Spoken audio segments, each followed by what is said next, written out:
Powered by Crew Unlimited, Blue Ocean's Yachting has anchored the industry since 1982.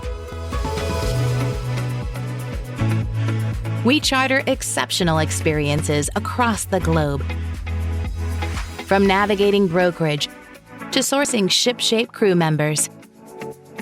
See the full scope of our services and answers to our most frequently asked questions at blueoceansyachting.com. So yeah, when the Paige Bell's story landed, it hit home. It was too close for comfort.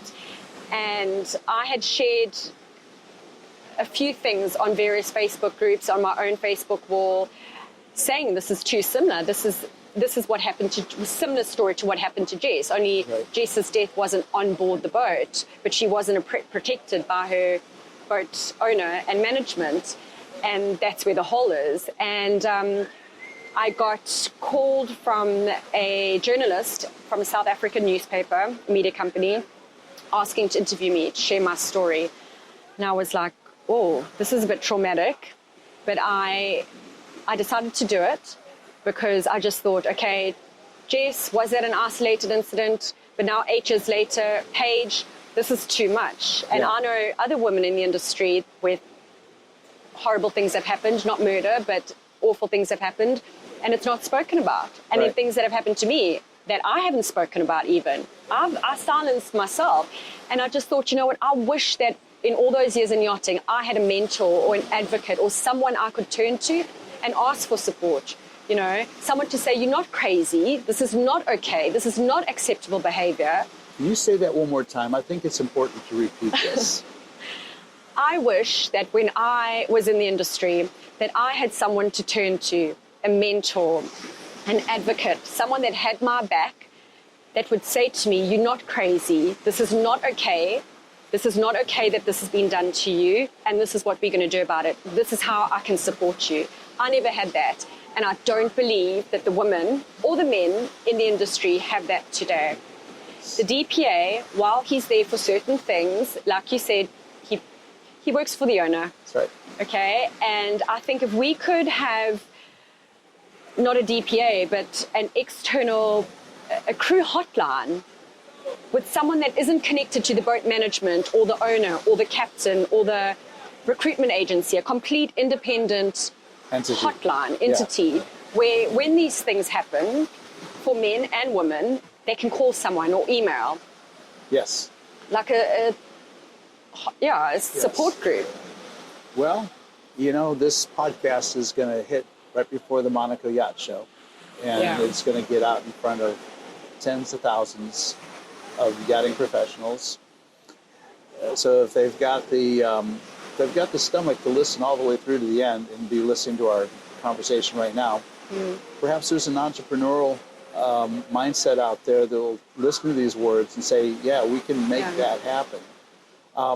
Tell me about Jess. She was a dear friend of yours. She didn't work on your boat, though. No, I met Jess in Mallorca when I had left that boat after the chefing incident. I moved to Mallorca, and I was in Mallorca for about 2 years. Loved it. My favorite part of Europe. Absolutely beautiful. And I'd met Jess during that time, and she worked for a prominent British person called Mike Ashley, who owns the did own, I don't know if he still owns, the Newcastle United football team, and like a big retail, all the retail in the UK. She was a chef on his boat called Motor Yacht Mine. He had 2 boats, mine and yours. And Jess was going off to Ibiza, so her apartment, the crew lived ashore, which was great as well. They used the boat mostly for day trips, and then she would chef for him at the Mallorcan villa. But he was using the boat was going to Ibiza, and he wanted to use the boat. So Jess was going off with her crew, and it was her first time to Ibiza, and she was really excited. She'd gone off. You told me she was not a party girl. Not a party girl at all. Right. Hardly drank, never touched drugs, never smoked a cigarette, was very an innocent, good girl, a really good girl.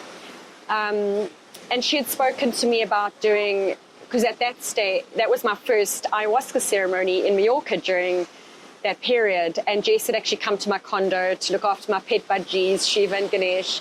And I'd come back from that ayahuasca ceremony and told her about this amazing experience. And she said, oh my gosh, I have to do it. I want to do it. Let's do it again. Will you do it in September when I come back from Ibiza? And I said, I'll do it again. Absolutely. Yeah. I've just gone to heaven. I want to go back. Right. And so with ayahuasca, it's very important before you do any plant medicine to do what's called a dieta, a diet, where you detox, you don't do drugs, you don't do alcohol, you can't even eat mushrooms, avocado, salt. It's a strict diet. Right. So like she knew that. She was already planning, she'd come back in September, and that's what she wanted to do. So I just know for a fact that Jess did not ever touch drugs and hardly drank. So she went off to Ibiza, and it was a Friday night, 21st of July, 2017. The captain announced that the owner informed him that he would not be coming on board the next day, that he was going somewhere else on the island for the day for lunch, so he wasn't coming on board. But in yachting, these things can change like that. So the captain said, even though Mark and family are not coming on board, I would still like you all to be on deck at 8 a.m., which is standard. So he allowed the crew to go out for sangrias and pizzas in the port. Jess went out with the crew, and while she was out, she was chatting to a guy that she had met on Tinder while she was in Mallorca, and had gone on a couple of dates with him in Mallorca. And it just coincided that he was going, his name was Simon, that he was going over to Ibiza as well. So she was quite excited she got to meet up with him again. They'd moved the conversation from Tinder to WhatsApp, and he had invited her out to this club DC10 in Ibiza. And Jess went to the club, met up with him, had a couple of drinks, and while she was drinking, she apparently didn't feel well. She got a banging headache and had struggle breathing, so she went to the bathrooms. In the bathrooms in all the Ibizan clubs, there's paramedics because it's a drug culture. So, of course, Jess wasn't doing drugs. She was drinking alcohol, had a couple of drinks before she had even got to the club, and she knew she had to be on deck at 8 a.m. So while she was talking to the paramedics, she said, I'm not feeling great, like I'm having trouble breathing and I've got a headache. She went into cardiac arrest. They put her in an ambulance, and on her way to the hospital, she was declared brain dead. She arrived in hospital, hooked up in ICU, and she was there for 4 days before she died. During that time, the toxicology reports show she had GHB in her system. So GHB, if you don't know, I've never done it, so I don't know what it's like, but it's a date rape drug. Right. It's popular among the gay community for whatever reason, and date rape, because it only lasts for 24 hours in your system. And it's liquid in a little vial bottle. So a couple of drops of that, Bob's your uncle, you're anyone's. And you pass out, you don't remember what happened, you can't move. Apparently your body is really stiff and you can't move. And before you're able to get up and call for help, it's out your system. So that was in her system. That Saturday morning, Jess didn't arrive back at the boat. The captain went searching for her. Knew from the other deckhand that she was going to DC10 to meet Simon. So he went to DC10, and they confirmed that a woman's body was carried out in a stretcher the night before. She's probably in hospital.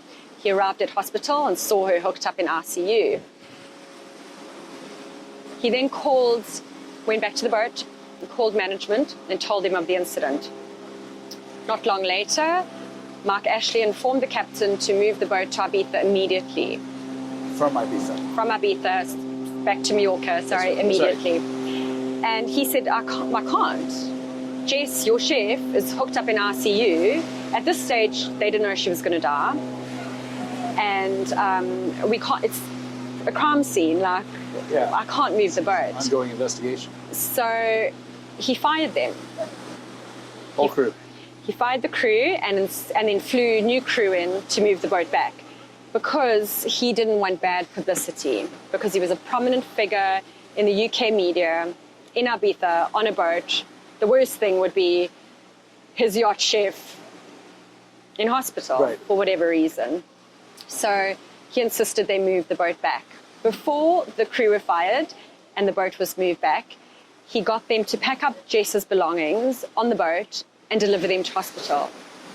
So before anyone knew that she was going to die, her bags were packed up and delivered to the hospital. Jess's parents, in the meantime, had flown in from South Africa that Saturday. They arrived early hours Monday morning. They get there and they didn't even notice all Jess's belongings are in the hospital room. They had no idea that when they were called by management, they were told that Jess had been in a horrible accident that they need to get over immediately. So they thought, oh, she's tender accident or jet skiing, or they weren't told she's on life support. She's got GHB in her system. She's been drugged and she's brain dead. So they didn't really notice her luggage or anything like that. And anyway, the crew were fired. Her stuff was delivered. And the whole story was silenced. Right. This is why people in the industry are unaware of this situation. Yeah, everything was silenced. At the time, I was in Mallorca with my friend, and we were getting all this information from her ex-boyfriend and another friend and the cousin, and we were planning to fly over that Tuesday to Ibiza to be with Jess in hospital. And unfortunately, we were on the beach deciding like what flight we were going to book out that evening when we got the text that she had died. It was awful. And at the time, I remember seeing one brief article online in one of the Ibizan papers about this South African woman, 30-year-old South African woman. She was only 29, a couple of months away from her birthday, that had been partying in a nightclub, and now she was in hospital. That was removed almost instantly. So, yeah, story silenced. Wow. Yeah, the crew, the parents were not paid out. They were not supported. Jess's body wasn't repatriated by the boat. There was no insurance, nothing. It was all just absolutely silenced. And of course, the parents are traumatized. They've just arrived. A day later, their daughter dies. They sit with management. They get asked to sign these documents. In the whole story was the management company. I don't know I can't remember the name of the company, but I know his name was Paul, had said to Jess's parents that they had believed that she had done this to herself, and they said no, absolutely not. Our daughter doesn't do drugs, whatever. And GHB, like it's a date rape drug. Right, come on. You don't self-medicate with that. Yeah, and it was there were just too many holes in the story. The old crew were told to leave. New crew had come in, but then they were staying in a hotel and not on board. And it seemed like a cleanup campaign. Mm-hmm. And they basically got no support. They didn't even get like a text of condolences or anything from the owner. Paul, the boat manager, had got the boat management company's lawyer to support her parents. Now, for me, that's a conflict of interest. So obviously she's keeping the boat covering for them with insurance payouts, the story, all that kind of stuff, and basically narrating the story. And I've spoken to her folks, and her dad said to me in hindsight, like it was the craziest thing for him to agree, allowing Paul to act as the power of attorney on the case, and then taking the boat manager's lawyers on board to investigate the case. Well, there was no investigation. The whole thing was silenced. There's no justice. They kept the phone for like 2 years. 2 years later, he got the phone back. Messages had been wiped. Even when they had returned to Ibiza 2 years later to get the police reports, because nothing was being investigated, the docket number on the report was different. So they believed that there were two reports, the real one and the manufactured one. Wow. Mm. And unfortunately, Jess's story wasn't told. It wasn't told in the South African news. It wasn't told in the yachting news, the yachting industry. Globally, there was nothing. It was silenced. And I we all should maybe ask the question, how many more Jesses are out there with untold stories? And again, it's not an indictment of our industry. I think you and I both agree the yachting industry is amazing and offers incredible opportunities, and I think the relationships I enjoy and have maintained, and I understand you as well, are lifelong and they're incredible. Yeah. But when something like this happens, it's unlike other industries because, you know, crime scenes typically don't move from place to place. Yeah. And, you know, you don't always have high net worth individuals that have the ability to make phone calls, move money around, you know, convince people to, you know, follow their NDAs or remind people they have an NDA and use threats and coercion to silence. And so, again, I want to be careful here because this is not an indictment, but it is a cautionary tale. And I think it's going to be important for others listening, and particularly crew listening, to have a voice. Absolutely. And, you know, just to be clear, in the Jess situation, it wasn't an accident or an incident on board at all. Nope. We know her drink was sparked. There were 39 cameras at DC-10. There were 2 arrests. Things did happen. The Tinder date she was with fled back to the UK. A month later, he resigned from his prominent job as CEO, stepped down. I was stalking the hell out of him on social media, and he all of a sudden was kayaking in Antarctica. Not guilty. Anyway, and ironically, he's living in New York now, and the woman he's married looks just like Jess, and it hurts me, and it's crazy. And he fled jurisdiction and got away with murder. Look, I don't think he intended to kill Jess. No, but probably not. He put the drugs in her drink, right. And it is what it is. And while that wasn't an incident on board, I mean, Jess worked for the family, you know. She worked for the family. She plated him and his children and his family and his friends every night in the Mallorcan villa and on board the boat. She was there on behalf of the family. Yeah, exactly. That's why she went to Ibiza. Right, and it's like, you work for these people and, you know, yet no... Before she even died, her bags were packed up and next to her hospital bed in ICU. Like, where's the compassion and the empathy in that? Right. And that's, I think, in life in general, we need to find compassion and you know, treat people the way you want to be treated. Yeah. Humanly and you know, with grace. Really sorry. That's I know that was a hard one for you, and we did an interview yesterday that's coming out that we talk about a lot more of these kinds of things, and I hope everybody will find that and listen in, because in what we talked about yesterday, we talk about not only the tragedy of death and suicide and grief, but also paths for healing and ways we work through this type of thing. Is this what pushed you out of yachting? Yes, it is. After Jess's death, it really broke me completely. Well, it was the Corey incident that pushed me out of yachting, which is why I went back to Mallorca. Right. And then, you know, hung out with Jess, and then this is what happened. And that's when I realized these people don't give a fuck how many meals you've given them, you know, what you do for them. There's just no compassion and empathy. It's only transactional. Very transactional. No matter how well they treat you like their best friend and your favorite person and whatever, you're just a little pawn in their game for a time being.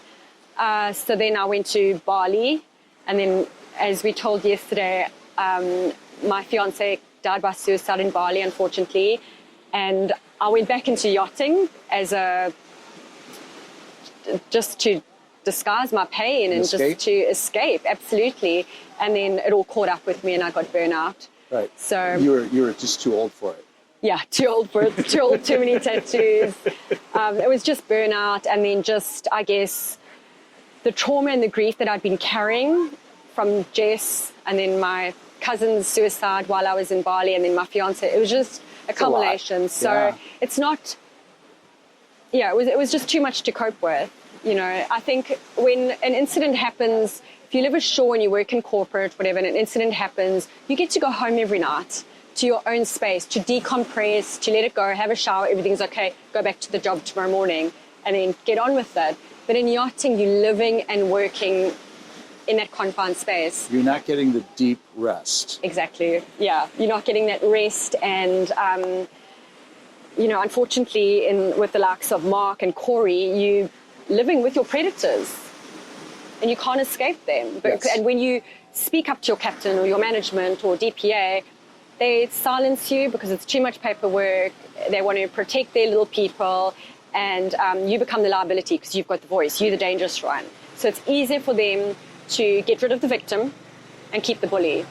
And I just want to add, like, most of the time these bullies and sociopaths or whoever on board, they're narcissists and they play the game, and they're so good at creating chaos amongst the crew, whether it's little bullying and little digs or degrading people, or, you know, making the crew feel uncomfortable with, whether it's sexual tap on the arm or like a pat on the bum or something to the stew or whatever, and creates that environment of hostility amongst the crew, where crew then become stressed, fearful, depressed, scared, whatever it is. Anxious, yeah. And then the person, the perpetrator doing it, they calm because they're the ones that started the chaos. Right. So the management or the owners, they see the perpetrator not as a perpetrator. They're like, well, he's the calm one. Right. Why are all these crew flustered and stressed and he's got his shit chaotic? together. And yeah, this guy's got his shit together. Right. And that's how he moves up the ranks. Heavy, deep sigh, reflection. Wow. Yeah. No clear-cut answers here, are there? But it starts, I do believe it starts with awareness. I think it starts with awareness from all facets of our industry. We look at this industry, we look at the glitz and the glamour, and it is on so many levels, in so many ways, an amazing industry. But the heart and soul, and I do talk about this, I talk about what I consider the sacred trinity of our industry, and they sit on three pillars, and the first pillar is the crew.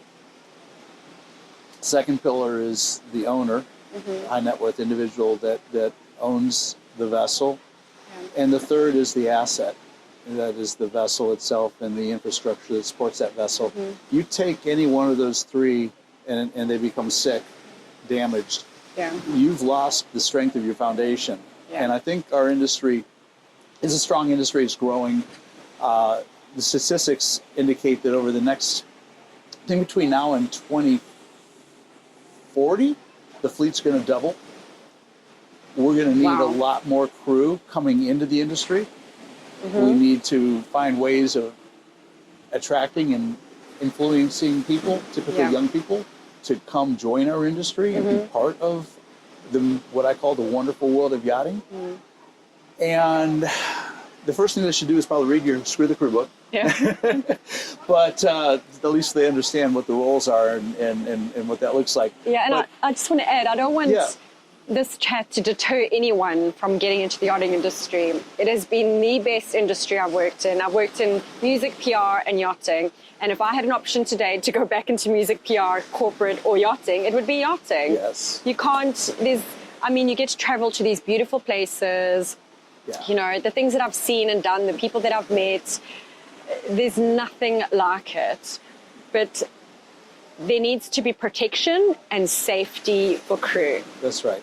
And I guess that's where I was going with this, is that with the growth of yachting and the amazing industry it is, we need to start thinking out of the box a little bit and coming up with ideas that will add additional protections and vetting and,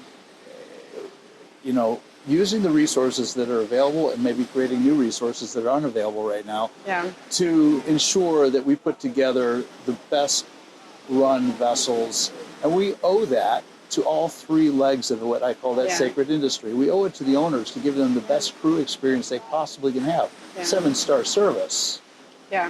we owe it to the asset, that yacht. It has to be well maintained. If it's not, you're not going to do 17 back-to-back charters. Yeah. That boat had to be in top shape to be able to do that. Yeah.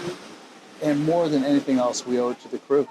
Yeah. We owe it to the young people and the not so young people that have elected to stay in the space of crew, to give them a safe, healthy, vibrant work environment that they're happy to be part of, that's good for their future. And when they're ready to leave the boats, we open up their doors for land-based opportunities. It's an industry that provides so much. It really does.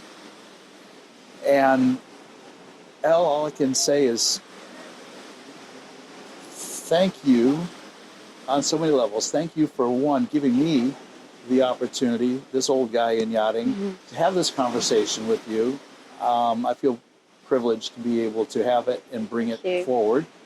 Thank you for being vulnerable and honest and willing to share your story. I think that's profound. And I'll give you the last words, but I will, again, shamelessly just recommend the books you've written. And you've got a couple coming out that are going to have to be must-reads for me. Thank you. And listen to what this amazing young woman has to say, because I think you've got a voice that should be heard. Thank you very much. And I'm very grateful that I've been offered this platform to speak on.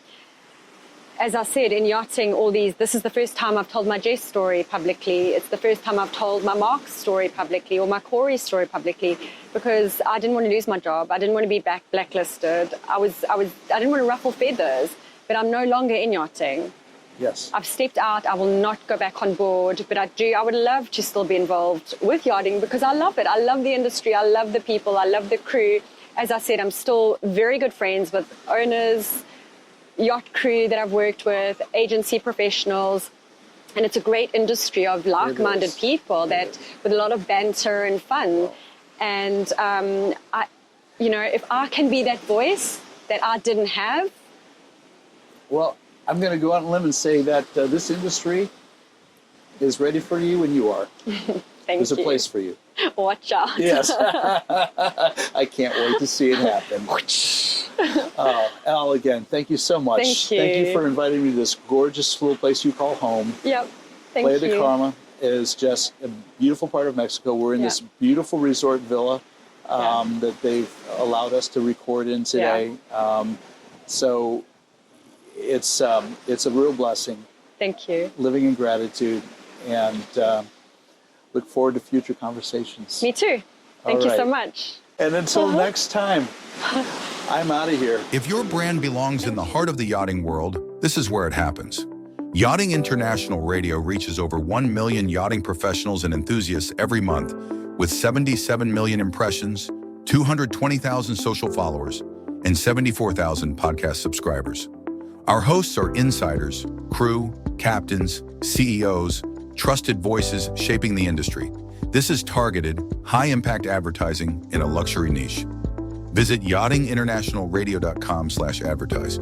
Your audience is already listening.